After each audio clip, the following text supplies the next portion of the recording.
kids. I hope you're having a great day today. Today we are going to keep talking about creation. So we've talked about what happened on all 7 days, right? We've talked about, last week we talked about how God made man and animals, right? We've talked about how God made all the fish and all the birds and everything in the sky and in the ocean and on the ground and everything. Today we're going to talk a little bit more about man. God created, the lesson is called God created Adam and Eve. Okay, so we know that God made Adam. We know that God made man. Now, I want to draw a man for you. I'm going to make my own little man here. So there's his head, right? Now, what else does he need, though? What else do people have? Well, if you got, like, eyes, right? Maybe a smile, a nose.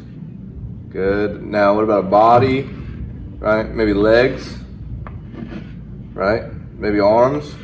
That's not a very good person, right? Maybe some hair on top of his head.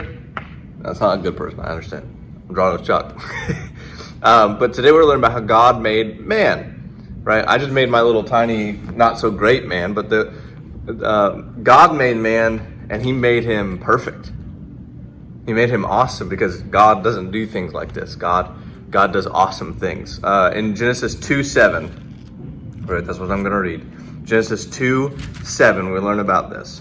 Genesis 2:7 says this: Then the Lord God formed the man of dust from the ground and breathed into his nostrils the breath of life, and the man became a living creature.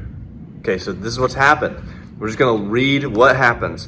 What happens first is that God made the man. God made him. Right? He didn't just appear randomly. God made him. God put him there. And what did he make him out of? He made him out of dust. You know what dust is? The dust of the ground is just dirt. Okay, I was going to bring some dirt in with me today, but it's raining, and so that's just mud. So I wasn't going to bring mud into the church. But God made man from dirt on the ground. That's what he made him from. Now, look in 2:21. God's going to make Eve. So he makes Adam first and then Eve. That's on purpose. Hold on. Verse 21, so the Lord God caused a deep sleep to fall on the man. So Adam is hanging out. Adam realizes, hey, there's nobody else like me. You know, there's zebras and there's lions and there's cheetahs and there's inchworms and there's all these other things, but there's no one like me. And God said, it's not good for man to be alone. And so he's going to give him a helper. In verse 21, he made Adam go to sleep. And while he slept, he took one of his ribs and closed up its place with his flesh. And the rib that the Lord God had taken from the man, he made into a woman and brought her to the man. So what just happened? Okay, so remember, Adam got made with dirt. Eve gets made from Adam. Eve is made out of, God takes a rib, yanks it out from Adam, closes it up, does some surgery on him, and then makes Eve out of this rib that he's holding. He makes Eve. And he gives Eve to Adam. Okay, so he gives the woman to the man. That's important. He gives the woman to the man. That's the pattern that is still followed. That's why your mommy helps your dad.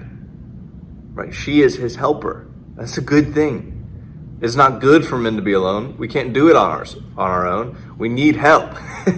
My wife is my helper. Right? Now, this is God's plan for marriage. Always. This is the first wedding in the whole Bible, in all of history, forever. This is the first wedding, Adam and Eve. God takes Eve, he makes her, and he gives her to Adam. And that's what happens. Now, that marriage is supposed to be what all marriage looks like. It looks like one man and one woman getting married together, the woman helping the man. That's what marriage is supposed to be. And then going and having children.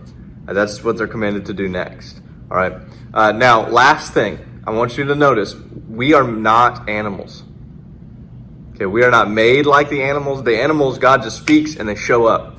What's different about Adam is God makes Adam out of the dust of the ground, and then he breathes into Adam. Adam and Eve are made in God's image. All of the animals, God speaks and they show up. For man, God stoops down and he gets really personal. You know what I mean? He stoops down and he breathes life into them, and he is personally connected to them. Okay? There's a big difference between us and animals, right? There are people who don't believe that God created everything. There are people who hold to what's called evolution, and they think that we came from this tiny single-celled organism and slowly grew and evolved into mankind, which is, when we actually think logically about it, is ridiculous. But God made all things, and God made man different than animals. He didn't make us like animals. He didn't make us in the same way that he made animals. We're not animals. We're people made in God's image. Okay, so that's what we're going to talk about today in your lesson. You're actually going to make your own little person. All right, so I'll turn it over to your teacher.